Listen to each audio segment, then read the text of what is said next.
बालाघाट उत्तर सामान्य वन मंडल की डीएफओ नेहा श्रीवास्तव द्वारा विधायक बालाघाट अनुभव मुंजारे पर लगाए गए 2 लाख रुपए रिश्वत मांगने के मामले में विधायक अनुभव मुंजारे ने प्रेस वार्ता ली और कई तरह के खुलासे किए। जो मेरे ऊपर जो गंभीर आरोप लगाए गए हैं, मैं सिरे से उसको खारिज करती हूँ।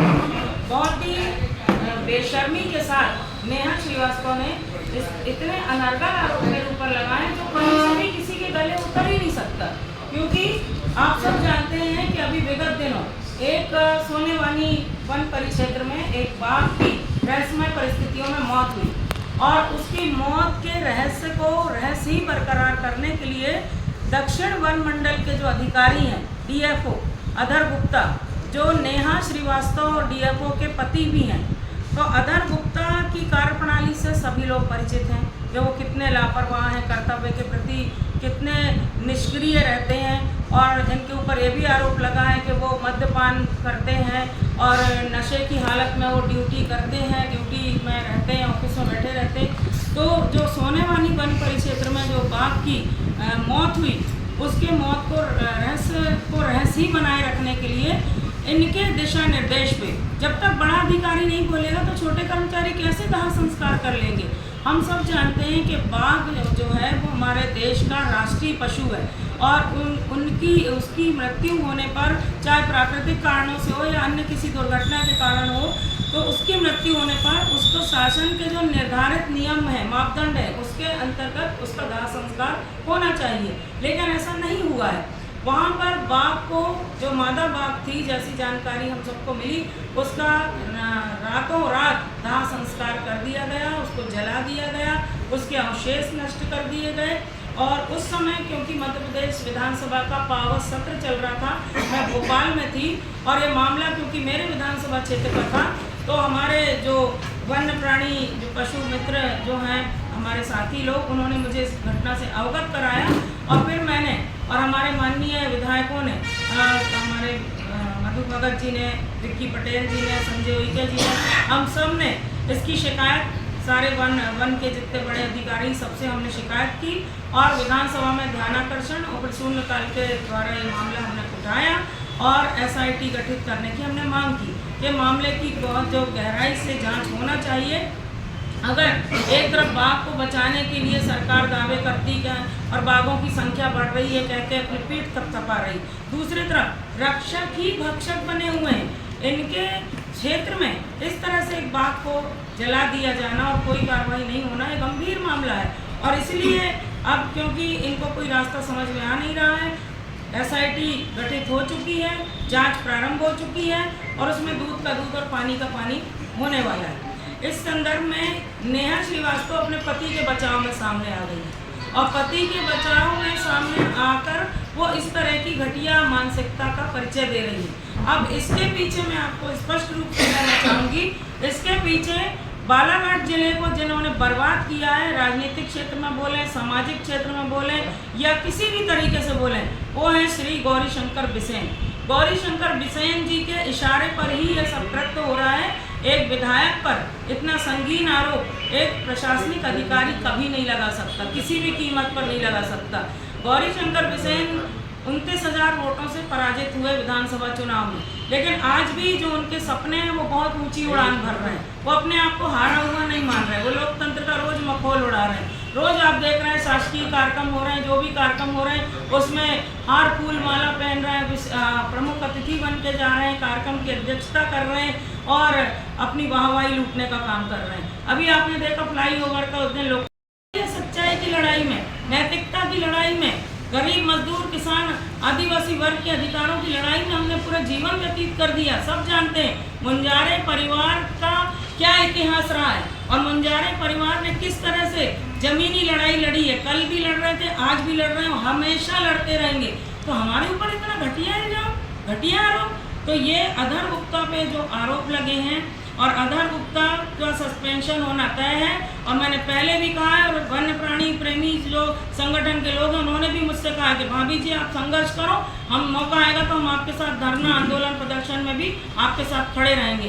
तो इस प्रकरण को दबाने के लिए, इसको पटाक्षेप करने के लिए अभी अधर गुप्ता के कार्यकाल में पहले भी कम से कम 6 तेंदुओं की मौत हुई है और बाघों की मौत हुई है। एक बाघ को बोलते मुझे जानकारी मिली कि गले में फंदा डाल के उसको मारा गया था। तो लगातार बहुत सारे वन्य प्राणियों की मौत हुई है और उन मौतों को हमेशा दबा दिया गया था। इस बार इसलिए ये बात सामने आ गई क्योंकि जागरूक लोग जनता ने इसको ऊपर उठाने का काम किया और हम क्योंकि जनप्रतिनिधि हैं हम तो चुप बैठेंगे नहीं और गलत के खिलाफ हमको लड़ना है, सच की लड़ाई लड़ना है। और इसलिए मेरी आवाज़ को कुचलने के लिए, मेरे मनोबल को तोड़ने के लिए, मुझे डराने के लिए ये कृत्य रचा गया गौरी शंकर बिसेन जी के बंगले में, वो भाऊ के बंगले में।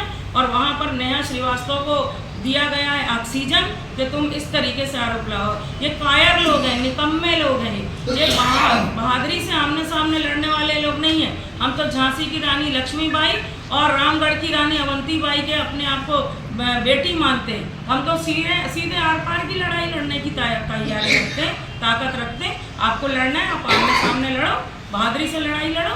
आप पीठ के पीछे क्या वार कर रहे हो? आपको याद होगा इसी तरह से मेरे ऊपर जब मैं नगर पालिका अध्यक्ष थी 2007 में, उस समय मेरे ऊपर इसी तरह से झूठे इल्जाम, गौरी शंकर बिसेन जी उस समय तत्कालीन सांसद थे, मेरे ऊपर 26 पार्षदों के जरिए झूठे इल्जाम लगाए गए थे, भ्रष्टाचार के आरोप लगाए गए थे। और उस समय फिर पहली बार मध्य प्रदेश में खाली कुर्सी भरी कुर्सी का चुनाव हुआ था और जनता ने इनको थूका था कि एक महिला जो जनता के द्वारा निर्वाचित है और काम कर रही है, उसके खिलाफ ये इस तरह से कदाचरण कर रहे हैं। जनता ने नाराजगी व्यक्त की थी और वोट के रूप में इनको तमाचा लगाया था। याद करिए, भरी कुर्सी की ऐतिहासिक जीत हुई थी और जनता की जीत मानूंगी, मेरी नहीं। अनुभव मुंजारे तो आपकी सेवा के हमेशा हाथ जोड़कर ही आपके सामने खड़ी रहेगी।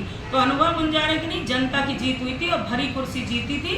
वो अपने आप में एक इतिहास में रिकॉर्ड दर्ज में आ गई है वो बात। आज फिर उनको लग रहा है कि जिला मुख्यालय की सीट जो है खिसक चुकी है इनके हाथ से और भविष्य में आना नहीं है, इनको दोबारा मौका मिलना नहीं। जिस तरह से आचरण कर रहे हैं, आज फिर मैं उसी विषय पे आऊँगी कि महिलाओं के सम्मान की बात कर रहे हैं। जब दुगलई में 3 आदिवासी किस तरह से धज्जियां उड़ाई जा रही प्रोटोकॉल की, क्या हम विधायक नहीं है क्या? हमें जनता ने चुना है, हम जनता के सामने सिर झुकाते हैं, उनको प्रणाम करते हैं। लेकिन प्रशासन किस तरह से काम कर रहे हैं आप देख रहे हैं। उस दिन 3 विधायक हम थे, मौके पर गए। संजय उइके जी जो हमारे जिला अध्यक्ष हैं कांग्रेस कमेटी के, विवेक पटेल जी जो वारासिवनी क्षेत्र के विधायक हैं, मैं आप सबके आशीर्वाद से बालाघाट से विधायक हूँ। जब हम पहुँचे तो वहाँ लोकार्पण फ्लाईओवर का हो चुका था। गौरी शंकर जी को फूल हार माला पहना के और खूब हल्ला गुल्ला भारतीय जनता पार्टी के लोग झंडा लेके कर चुके थे। अब कल से ये जो घटनाक्रम सामने आया है, इसमें पूरी शय है भारतीय जनता पार्टी के जो नेता हैं गौरी शंकर बिसेन जी की, और उनकी शय पे उनकी बेटी भी काम कर रही है।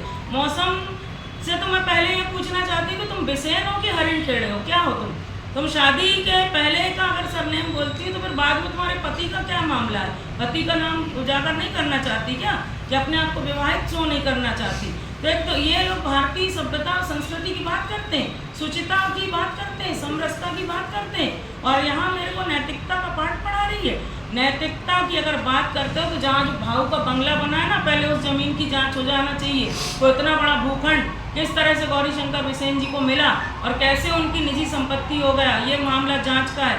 अभी आय से अधिक संपत्ति का मामला सुप्रीम कोर्ट तक गया, वो उसका वहाँ पे नैतिकता कहाँ चली गई भाऊ की? भाऊ ने क्यों नहीं अपने पद से इस्तीफा दिया? वो तो प्रमाणित है ना, प्रमाणित है। जब भाऊ ने लाल बर्रा के व्यापारियों को उजाड़ा तब मौसम हरिण खेड़े की नैतिकता कहाँ चली गई थी? भाऊ की नैतिकता कहाँ चली गई थी? जब सैकड़ों व्यवसायी खून के आंसू रो रहे थे तब इनकी नैतिकता कहाँ चली गई थी? तब ये क्या कर रहे थे? और आज भी लाल बर्रा जो है बहुत बड़ी तादाद में उजड़ा ही हुआ ही है, गंभीर मामला है। वहाँ पर इन्होंने ऐसे शॉपिंग कॉम्प्लेक्स का निर्माण कराया है जो उद्देश्यहीन है। अब रेस्ट हाउस ने उसको कवर कर दिया है, अब दुकानों का आवंटन कैसे होगा? तो इनके मामले तो इतने हैं कि अगर हम सुबह से शाम का हो जाए तो ख़त्म नहीं होने वाले। तो ये बिसेन परिवार को तो बिल्कुल भी इस तरह की बकवास करना नहीं चाहिए। पहले अपने गिरेबान में झांकना चाहिए। 900 चूहे खा के बिल्ली हज को चली, वो वाली कहावत हमारे सामने उजागर ना करें, और मौसम अपनी जवान पे काबू रखे। भीख में मांगा हुआ पद लाके आप उड़ान भर रही हैं। अरे इतनी दम थी तो विधानसभा चुनाव में टिकट क्यों छिन गई? आपसे टिकट मिली थी ना, लड़ना था डेयरिंग के साथ। लोकतंत्र में जनता जिसको जिताती, या तो अनुभव मुंजारे या मौसम बिसेन हरिण खेड़े, ये जीतती, जो भी जीतता, मेरे से बात कर रही, मेरे से बकवास कर रही है। टिकट रातों रात बदल दी गई। पिताजी मौके पे आ गए। पिताजी की नैतिकता कहाँ चली गई थी? जब बड़ा बेटी बचाओ और बेटी पढ़ाओ की बात करते हैं तो गौरी भाऊ को बोलना था कि नहीं, मेरी बेटी को टिकट मिली, मेरी बेटी ही चुनाव लड़ेगी। फिर क्यों मैदान में आप उतर गए? आज महिलाओं की सशक्तिकरण की बात करते हैं, महिलाओं के अधिकारों की बात करते हैं और एक महिला का पुतला दहन कर रहे हैं। वो महुआ मोइत्रा कौन है? महिला नहीं है क्या? वो तृणमूल कांग्रेस की वो सांसद हैं और महिलाएं महिला का पुतला पहली बार जला रही हैं। मैंने तो पहली बार जिंदगी में देखा और शर्मसार मैं भी हुई, क्योंकि महिला का पुतला महिलाओं के द्वारा जलाया गया। और उसके बाद हमारे जो नेताओं का पुतला जलाया गया, सम्मानीय राहुल गांधी जी का पुतला दहन किया गया, सम्मानीय जीतू पटवारी जी का पुतला दहन किया गया, कांग्रेस कार्यालय के सामने किया गया। प्रशासन सो रहा था कुंभकर्ण की नींद में। मैंने उस दिन भी कहा था, फिर मुखर होकर बोल रही हूँ, मुझे ऐसे आरोपों से डर नहीं लगता, मैं और मुखर होकर काम करूँगी। मैं तो उनमें से हूँ जो गर्दन कटा दूँ। बहादुरी से लड़ना हमने सीखा है, बहादुरी से ही हम लड़ाई लड़ेंगे, आगे तक संघर्ष हमारा जारी रहेगा। उस दिन मेरी एसपी आदित्य मिश्रा जी से बात हुई थी। मैंने कहा, ये कौन सी परंपरा शुरू कर रही भारतीय जनता पार्टी? एक राष्ट्रीय पार्टी के कार्यालय के सामने पुतला दहन की बात कर रहे हैं वो लोग, आप इसको रोकिए, नहीं तो कानून व्यवस्था बिगड़ेगी। तो एसपी आदित्य मिश्रा जी ने मुझसे कहा था कि नहीं मैडम, ऐसा कुछ नहीं होगा, शहर के किसी भी चौक चौराहे पर उनको कहा जाएगा, आप जो भी कार्यक्रम कर रहे हैं कर लें, लेकिन ऐसा नहीं होगा। लेकिन आपने देखा पुतला दहन हुआ, हमारे विरोध के बावजूद भी पुतला इन्होंने जलाया और तृणमूल कांग्रेस की सांसद का पुतला कांग्रेस कार्यालय के सामने आप जला रहे हैं। तृणमूल कांग्रेस जो पार्टी वो अपने आप में एक अलग पार्टी है, पश्चिम बंगाल की पार्टी है, जिसकी राष्ट्रीय अध्यक्ष वहाँ की मुख्यमंत्री माननीय ममता बनर्जी हैं। तो और मुझे तो सबसे बुरा ये लगा कि एक महिला का पुतला महिलाएं जलाएं, ये शर्मनाक है। तब ये नैतिकता इनकी भारतीय जनता पार्टी वालों की कहाँ चली गई थी? और झूठे आरोप लगवा रहे हैं ये लोग। नेहा श्रीवास्तव तो एक मोहरा है। नेहा श्रीवास्तव की इतनी हिम्मत नहीं कि सिटिंग एमएलए पे, विधायक पे इतना बड़ा आरोप लगा ले। 2-3 लाख की बात कर रहे हो, वो भी हमारे जैसे